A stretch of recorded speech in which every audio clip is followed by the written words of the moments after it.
Assalamualaikum warahmatullahi wabarakatuh. Alhamdulillahirabbil alamin. Wassalatu wassalamu ala asrofil anbiya'i wal mursalin Sayyidina Maulana Muhammadin wa ala alihi wa sahbihi ajma'in. Amma ba'du. Dalam 7 menit ke depan saya akan menyampaikan sedikit kajian Islam yang berjudul Persiapan Menyambut Kehidupan yang Hakiki. Judul ini bersumber dari buku yang berjudul Kultum Tausiyah terlengkap sepanjang tahun pada halaman 197. Ini Ma'asyiral muslimin rahimakumullah. Dalam menjalani kehidupan ini kita harus yakin bahwa dunia bukanlah tempat tinggal yang sesungguhnya. Dunia ibarat jembatan yang akan menghubungkan kita dengan kehidupan akhirat. Dunia adalah ladang untuk menyemai amal kebaikan, sedangkan akhirat adalah tempat memanen apa yang telah kita tanam selama di dunia. Setiap gerak-gerik dan perilaku kita di dunia tidak akan luput dari pertanggungjawaban. Dalam surat An-Nahl ayat 93, Allah berfirman, "Dan jika Allah menghendaki niscaya Dia jadikan kamu sekalian satu umat, akan tetapi Dia memang menyesatkan siapa saja yang Dia kehendaki dan memberi petunjuk siapa saja yang Dia kehendaki, dan sungguh kamu sekalian pastilah akan ditanya tentang apa saja yang kamu lakukan." Pada bagian akhir ayat di atas, Allah menegaskan, "Dan sungguh kamu sekalian pastilah akan ditanya tentang apa saja yang kamu lakukan."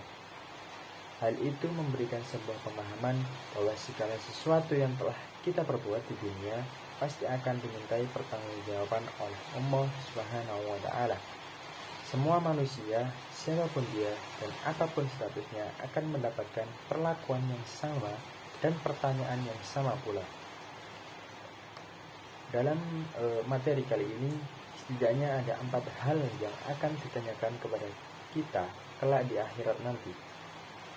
Nabi SAW bersabda, "La tazalu qadama anni yawmal qiyamati hatta yusla an arbihi bisalin an umurihi fiyama ifna wa an sababihi fima ablah wa an malihi min aina aktasabu wa fima anfaqu wa an ilmihi mada amila fi." Artinya, pada hari kiamat, kedua kaki hamba tidak akan beranjak sehingga ditanyakan kepadanya tentang 4 perkara, yaitu tentang usianya untuk apa ia habiskan, tentang masa mudanya untuk apa ia pergunakan, tentang bertanya dari mana ia dapatkan dan kemana ia belanjakan, dan tentang ilmunya kemana ia amalkan. Jamaah kaum muslimin yang dirahmati Allah, selanjutnya marilah kita lihat bersama penjelasan 4 dari perkara tadi. Yang pertama adalah umur. Umur merupakan anugerah yang diberikan oleh Allah kepada kita di akhirat. Kelak Allah akan bertanya sejauh mana kita memanfaatkan dan menggunakan umur tersebut untuk melakukan amal kebaikan atau keburukan. Sebuah karunia dan keberuntungan yang sangat besar jika kita mampu mengisi usia kita selama di dunia ini dengan amal saleh. Sebaliknya, sebuah kerugian yang amat besar jika kita menyia-nyiakan nikmat umur ini dengan maksiat dan dosa. Selanjutnya yaitu masa muda. Pertanyaan yang kedua berkaitan dengan masa muda. Untuk apa kita pergunakan? Hura-hura atau belajar menuntut ilmu? Masa muda adalah kesempatan emas bagi kita untuk berbuat baik demi kesuksesan hidup di akhirat, karena itu tak ada pilihan bagi kita kecuali memanfaatkan masa muda dengan semaksimal mungkin. Pertanyaan yang lain yang akan dilontarkan kepada kita kelak adalah soal harta. Dari mana kita mendapatkan dan kemana harta tersebut kita belanjakan?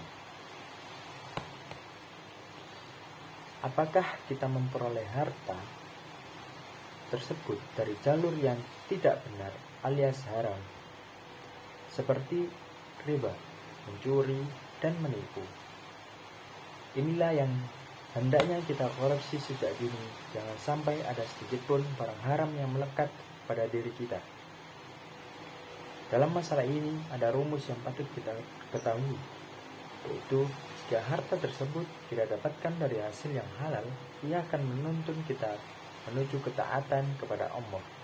Sebaliknya, jika kita dapatkan harta itu dari hasil yang haram, ia akan mendorong kita kepada perbuatan maksiat.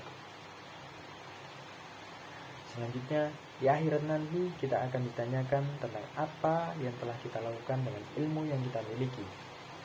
Ilmu telah membuat kehidupan ini lebih bermakna, karena dengan ilmu, manusia mengetahui apa yang sebelumnya tidak ia ketahui. Kehidupan memang tidak bisa dilepaskan dari ilmu, khususnya ilmu agama ataupun ilmu akhirat. Setelah memiliki ilmu, kewajiban kita selanjutnya adalah mengamalkan ilmu tersebut. Ilmu yang tidak diamalkan bagaikan pohon yang tidak berbuah. Ilmu tidak akan berbuah apa-apa bagi pemiliknya kecuali jika ia mengamalkannya. Maka sudah sepatutnya kita memegang moto 3B, yaitu berilmu, beramal, dan berdakwah. Hadirin yang berbahagia, itulah 4 perkara yang harus kita perhatikan dan manfaatkan secara baik untuk menyambut kehidupan yang hakiki. Jangan sampai kita terperdaya dengan tipu muslihat setan yang tak henti-hentinya berusaha menjerumuskan kita dalam kubangan dosa. Karena sedikit saja terlena sudah pasti kita akan menyesal untuk selama-lamanya. Na'udzubillah min dzalik. Mungkin itu saja yang bisa saya sampaikan tentang menyambut kehidupan yang hakiki ini. Akhirul kalam, wabillahi taufiq wal hidayah. Assalamualaikum warahmatullahi wabarakatuh.